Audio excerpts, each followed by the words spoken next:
Hello ladies and gentlemen, welcome back to Media Moogle. I am Ole Gamer Joe as always. Today we're covering something quite a bit different and out of left field. That's right, Media Moogle is starting to cover some VR games as well. We actually think that VR is going to fit in quite well here at Media Moogle, being something that is a little more niche and not quite understood by everyone or used by everyone. So with that said, ironically, we're kicking it off with a property that is actually pretty well known, probably one of the bigger known properties we've ever had on our channel. This is The Walking Dead Saints and Sinners.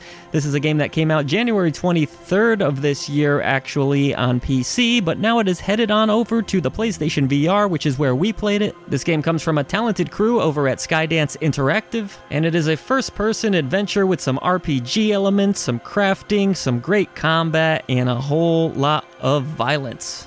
Things have started to get pretty out of hand down in New Orleans. You can choose to play as a male or female voice in this game, and you'll have to deal with hordes and hordes of the dead, but not only that, you'll have to deal with some pretty grumpy and territorial people. As you try to adapt to this new world, you're going to have to fight for every last scrap, building items and weapons that will help you defend yourself against the hordes and hordes of dead. Yes, survival is the name of the game here, but you will have to get your hands dirty from time to time, whether you're blasting away a zombie's head with a shotgun, a pistol, or you're just grabbing an axe and jabbing it into his skull and then trying to forcefully pull it from that skull. This is a violent, dark world that you're going to find yourself in, and thanks to the power of VR, boy, does it feel realistic. I winced and shrieked through every pulse-pounding encounter that I found myself in, sometimes settling on just tucking tail and running away. Hey, there's no shame in that in this world.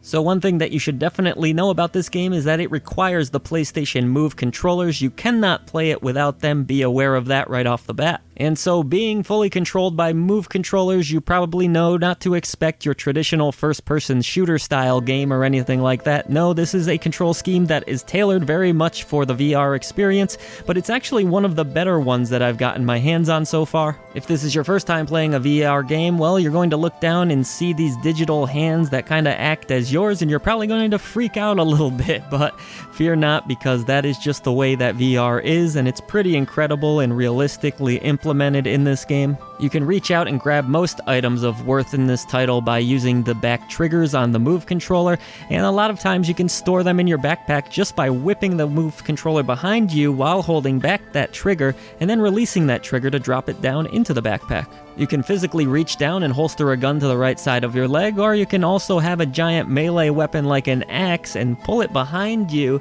and then release it so that it's attached to your back. This will make it easier to pull out later when you find yourself in a dangerous situation, but it will also free up your hands when you're not in a dangerous situation so that you can turn doorknobs, grab things, that sort of thing. Shooting is as simple as pulling the trigger, and yes, this game does cater to both hands, so if you're left or right-handed, it does not matter, you get to choose. And swinging those weapons such as your axe can actually be double-handed. It feels really cool and realistic, and you'll actually swing the controllers, careful now, don't break anything in your house, to complete the motion and to jam it into your enemies' heads. Your actual movement is controlled by the Move button. You just hold it down and you can actually go into a steady run as well. And then you can hold the circle button if you want to walk in reverse. It's a little stiff and awkward as you might expect in a VR title, but if you have a stomach made out of iron, there is a slider which controls the varying degrees of motion sickness that you're able to handle.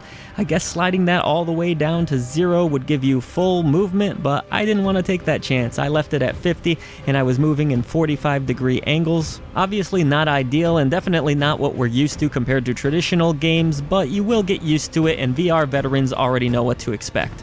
You also have a flashlight in your left pocket which you can reach out and grab, and then a little notebook in your right pocket, so you have a lot of stuff equipped to you. That notebook will tell you which quest is next in line and how to go about it, though this game doesn't particularly hold your hand necessarily. It's generally pretty clear where it is you need to go next, but for the most part you aren't following a tracker or anything like that. Like I said, as if the undead weren't enough to deal with, you do have to deal with people, and there are choices to be made throughout the game with severe consequences depending on the choices that you make. This definitely adds to the overall emotional weight of this game. This is not a narrative that is anywhere near the level of the Telltale Walking Dead series, but in terms of visual fidelity and actual violence, this definitely surpasses that title. I do have to say I've always had an issue here or there with my PlayStation VR. Sometimes it works great, sometimes it judders out, and I definitely had it judder out on more than one occasion throughout The Walking Dead Saints and Sinners. A little bit unfortunate, but it was never game-breaking. Could be the lighting, could be the setup, I don't exactly know. That's going to vary from user to user, but compared to a lot of the other VR games that I've played before, this was actually quite responsive and for the most part was pretty effective in terms of controls. Graphically, this video obviously isn't going to do it much justice, but boy, being in the actual headset and viewing the settings and all of the little details is really incredible. The zombies are ferocious, and when they get in your face, it is absolutely terrifying. There's really nothing like playing a VR game. I am still a believer in this product, and wow, does this game really show it off in some awesome ways. This game only ever feels limited in the fact that it is on the PlayStation VR, so if you do have access to a more powerful VR headset, then I would absolutely recommend playing it on one of those platforms instead, but the PSVR is my only option, and it definitely got the job done. The soundtrack is really good in this game, actually. It is very Hollywood in its nature, so you can expect a lot of strings and orchestration, but it's still really effective, and the sound effects, I gotta say, are absolutely fantastic throughout this game. Sound is a big part of the game because if you are too loud in certain points, these zombies will come after you, so you have to be careful and sort of tiptoe your way around certain areas unless you want to get into a really nasty encounter. Whether you're climbing up the siding to break into a mansion or you're looting a dead body, The Walking Dead Saints and Sinners never lets up. It is a relentless, harrowing experience full of violence. This is not going to be a title for the lighthearted, and if you are claustrophobic, you definitely will panic a lot in this game wearing the headset. I thought when I had played Resident Evil 7 in VR that I had experienced the worst of horror, but boy, this game really takes it to the next level. It is a fantastic game. I don't think it would be nearly as good of a game outside of VR, but having the VR headset really is a game changer for the world of The Walking Dead. I can't wait to see what the studio comes up with next, but as of right now, if you own a PlayStation VR or any VR headset for that matter, and you want to be absolutely terrified by a video game, then this is a no-brainer.